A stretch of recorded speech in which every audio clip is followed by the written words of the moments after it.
Today on Design, Build, and Fix, we're going to show you how to take out a toilet. We're also going to show you how to remove a vanity that actually has no shutoffs, so we can continue to remove the linoleum floor that we showed you in the previous episode. And remember, if you like the content in this video, make sure you click the subscribe button in the lower right hand corner of the screen. Alright, let's show you how we get it done.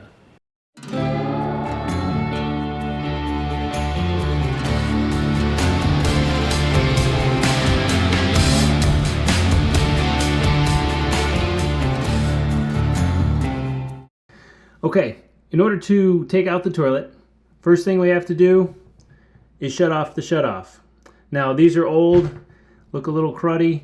Hopefully when I shut it off, it stays off. But once you turn it off, next thing you want to do, flush the toilet, gets all the water out of the bowl.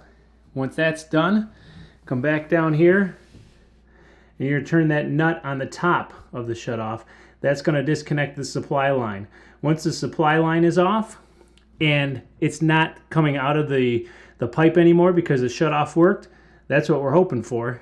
Then you're going to come down here, pop off the cap on each side of the toilet, undo the bolts, and the toilet should pop right up.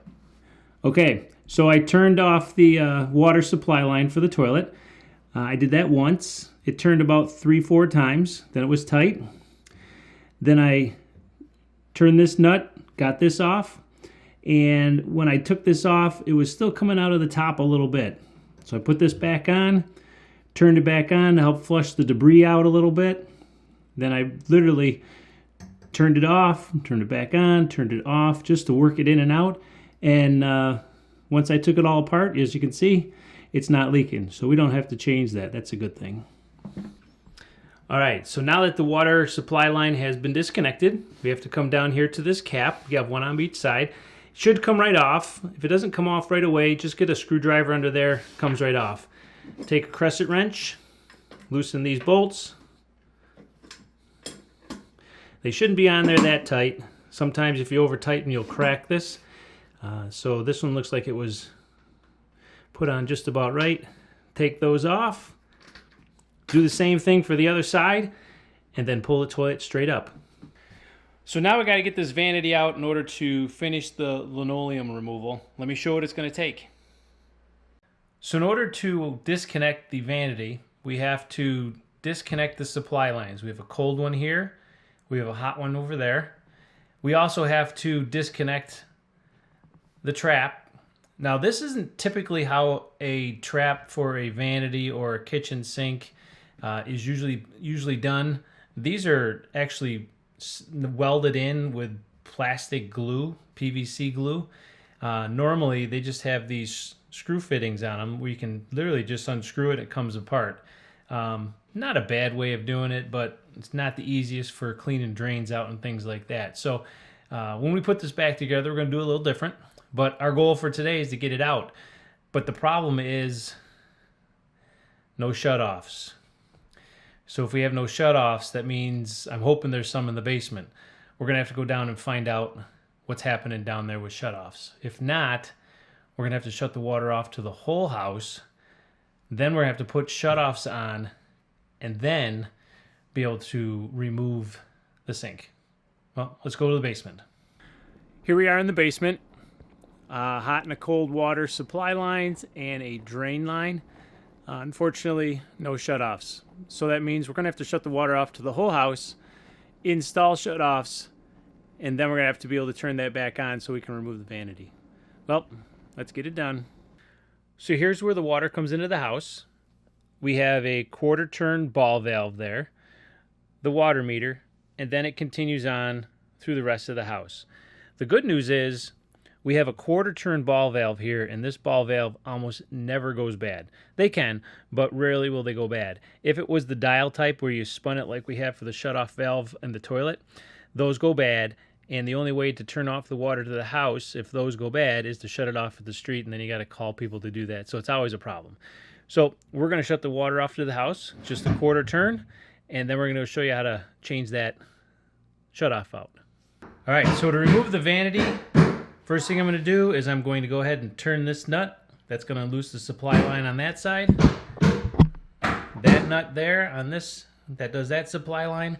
I'm going to loosen this up. Probably going to have to get a wrench on that.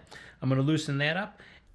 So because the drain line was actually glued together, I was forced to cut the line, as you can see, with a hacksaw. Now, not a big deal here because, as you can see, quite a bit of the pipe still sticks out of the wall, so that's going to make it a relatively easy fix that you'll see in another video. The next thing you're going to want to do is to make sure that as soon as you cut that line, you're going to want to stuff something in there, probably a rag or something, to prevent the sewer gases from coming back up. They do make professionally made plugs. Okay, so now we have to replace the shutoff valves that don't exist for these water supply lines. Now, the shutoff valves that I've chosen are a compression style. This is a compression style. You literally just put it on, tighten this down, and it prevents the water from coming out. Sometimes you can solder them on. These you can't solder. You got to buy a special one to solder, but soldering is going by the wayside these days with PEX out there. But for copper lines, it's a little bit quicker and easier to do compression fittings, especially if there's a little residual water left in the lines from when you shut it off. So the style that I got is supposed to go like this. But as you notice on here, there's a whole bunch of excess solder that was left over from when it was soldered on, and then corrosion over the years. And so this ferrule nut has to slide over that copper piece, and it's never going to go on. So what I found is this area back here on both of these pipes is relatively smooth, and I should be able to slide this ferrule nut on here to get this thing to work. However, this is not designed to go on like this. It's designed to go on like this. And so unfortunately it's later at night and I only have one appropriate one, so I've decided that I'm going to put these on in this fashion. So the proper shutoffs are actually a 90-degree shutoff that actually the supply line, the water comes out of the top as opposed to the end. Now I did, after the fact, take those shutoffs off and actually put the correct ones on the next day. You're going to want to buy one of these small little, this is made by Rigid, it's a copper cutter. It's got a little sharp blade here, and this spins and tightens it down. So the way this works is you put it on and tighten this down about where you want it to go, tighten it, rotate it one time around, tighten it again, rotate it one more time around, tighten it, rotate it one time around, and you'll do this 20 or 30 times. And what it's doing is it's putting a depression in the copper and it's slightly cutting it. It's going to give you a nice straight line. This is a smaller one for tighter space. They make bigger ones a little bit easier. But this just keeps spinning around. A couple more times around and this piece is, oh, there it goes. And so as you can see, this dropped off and it's ready to go. As you can see, I have both of them cut off now. The next thing we want to do is take some of this silicone carbide sanding paper, which is right here. Rips off pretty easily. And you're going to do is just put it on your copper pipe and rotate it. What that's going to do is it's going to shine that up and it's going to take all the burrs and stuff that's off of it. It's going to give you a nice seal. Whether you're soldering it on or whether you're using a compression fitting, you're going to want to do this because, as you can see, this is a little dull and that's been shined up nice and smooth. You're going to do the same thing on the opposite side.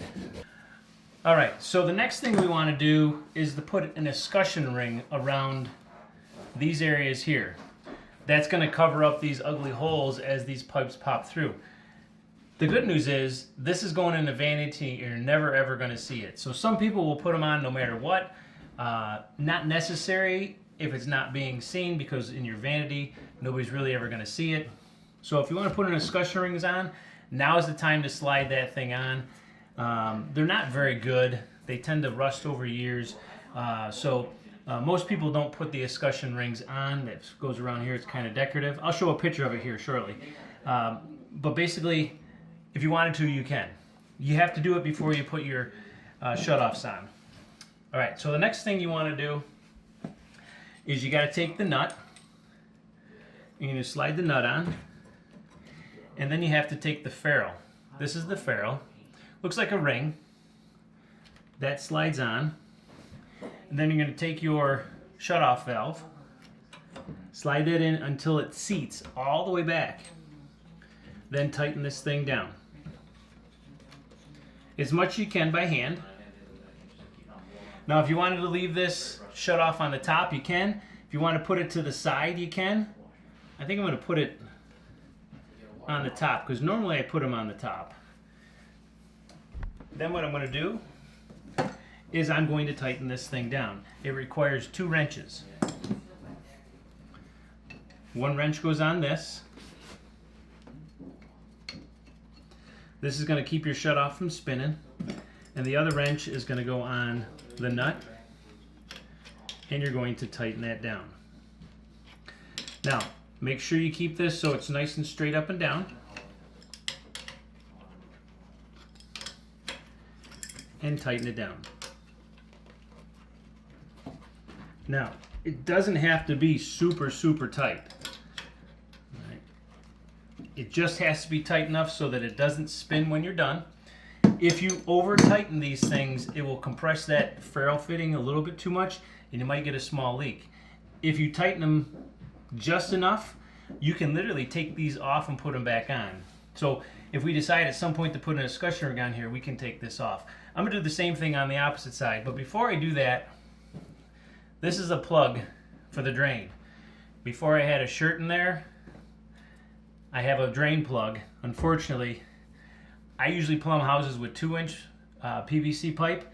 This is 1.5 inches, so it's not going to work. So I'll grab 1.5 inches, bring it back tomorrow. But until then, I'm going to stuff a shirt in there because if you don't stuff a shirt in there, your house is going to stink with sewer gas. So I'm going to go ahead and put that fitting back on, and that's how you do the shutoffs. So the last item to take care of is to go back down into the basement and make sure you turn on the water supply line to the house.